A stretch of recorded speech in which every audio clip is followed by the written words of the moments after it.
में पीएम मोदी ने जनसभा को किया संबोधित, कहा टीएमसी के गुंडे संदेश खाली में बहनों को डरा रहे। प्रतापगढ़ में अमित शाह ने विपक्ष पर साधा निशाना, कहा वो कहते हैं हम धारा 370 वापस लाएंगे। दिल्ली में अरविंद केजरीवाल कर रहे चुनाव प्रचार, बीजेपी पर जमकर साधा निशाना। बाराबंकी में अखिलेश ने जनसभा को किया संबोधित, कहा भाजपा ने जो गड्ढा खोदा उसी में गिर गए। उत्तराखंड के राज्यपाल पहुंचे चमोली, बद्रीनाथ मंदिर में की पूजा अर्चना। नमस्कार, स्वागत है आपका आज की खबर में। मैं हूं आपके साथ महिमा शर्मा। बढ़ते हैं देश की बड़ी खबरों की ओर। समाजवादी पार्टी प्रमुख व कन्नौज लोकसभा सीट से समाजवादी पार्टी उम्मीदवार अखिलेश यादव आज बाराबंकी में जनसभा को संबोधित करने पहुंचे। इस दौरान उन्होंने कहा कि भाजपा ने जो गड्ढा खोदा था वो उसी में गिर गए हैं। उनकी नकारात्मक राजनीति को आज कोई स्वीकार नहीं कर रहा है, वो खुद ही अपने खोदे हुए गड्ढे में गिर गए हैं।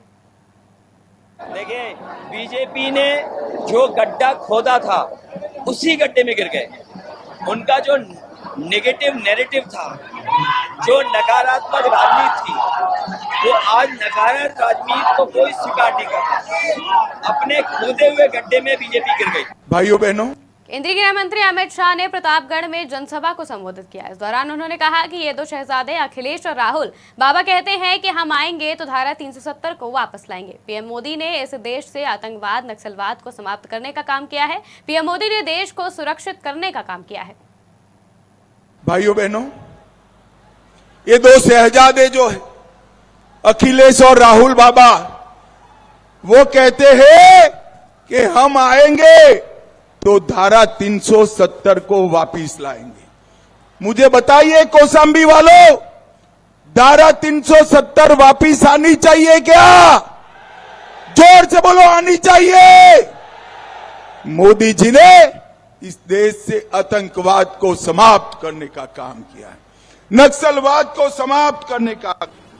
दिल्ली के मुख्यमंत्री अरविंद केजरीवाल जेल से बाहर आते ही चुनाव प्रचार में जुट गए हैं। इस दौरान उन्होंने कहा कि 10 गारंटी में से पहली गारंटी ये है कि हम देश में 24 घंटे बिजली का इंतजाम करेंगे। देश में 3 लाख मेगावाट बिजली पैदा करने की क्षमता है। हमारा देश मांग से अधिक बिजली का उत्पादन कर सकता है। हम सभी गरीबों को मुफ्त बिजली देंगे। इसमें 1.25 लाख करोड़ रुपए खर्च होंगे। वहीं पंजाब के मुख्यमंत्री भगवंत मान ने भाजपा पर निशाना साधते हुए कहा कि इस बार नो 400 पार, इस बार तो बेड़ा पार भी नहीं हो रहा है। सबसे पहली गारंटी है, देश के अंदर 24 घंटे बिजली का इंतजाम करेंगे। कैसे करेंगे? हमारे देश में 3 लाख मेगावाट बिजली प्रोड्यूस करने की क्षमता है, कैपेसिटी है। देश की पीक डिमांड, गर्मियों के अंदर पीक डिमांड, देश की सबसे ज्यादा डिमांड होती है 2 लाख मेगावाट। तो आज हमारा देश जितनी बिजली पैदा कर रहा है, पैदा कर सकता है, जितनी डिमांड है उससे कहीं ज्यादा बिजली पैदा करने की हमारी क्षमता है। लेकिन मेरे घर के अंदर फिर भी पावर कट लग रहे हैं। क्यों?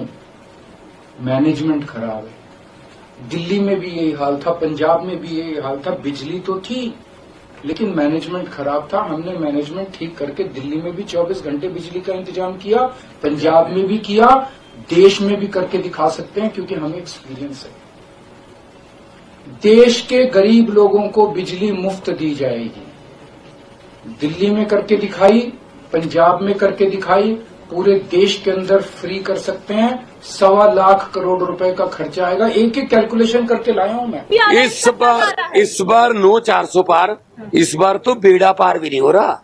बेड़ा पार दिल्ली में तो जमुना पार है ना, दिल्ली में जमुना पार है। इस बार प्रधानमंत्री नरेंद्र मोदी आज पश्चिम बंगाल के उत्तर 24 परगना पहुंचे, जहां उन्होंने कहा कि संदेश खाली में क्या हो रहा है उसे देश देख रहा है। संदेश खाली के गुनहगार को पहले टीएमसी की पुलिस ने बचाया, अब नया खेल शुरू किया गया है। टीएमसी के गुंडे संदेश खाली में बहनों को डरा धमका रहे हैं, इसलिए क्योंकि अत्याचारी का नाम शाहजहां शेख है। उसके घर से बम बंदूक निकल रहे हैं, लेकिन वोट बैंक को खुश करने के लिए टीएमसी उसे क्लीन चिट दिलवाने में जुटी है।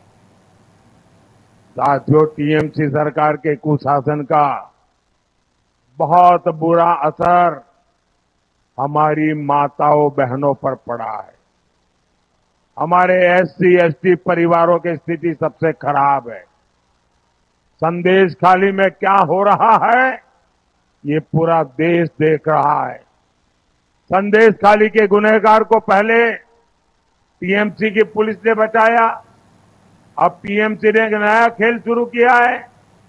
टीएमसी के गुंडे संदेशखाली बहनों को डरा रहे हैं, धमका रहे हैं, सिर्फ इसलिए कि अत्याचारी का नाम शाहजहां शेख है।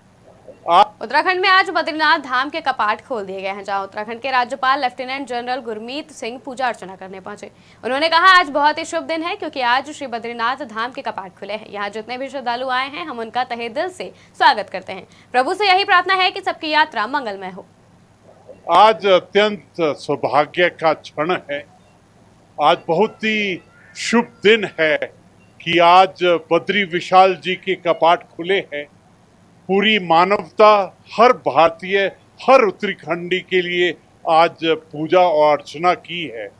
आज सच कहूँ तो आज का दिन बिल्कुल अलग है।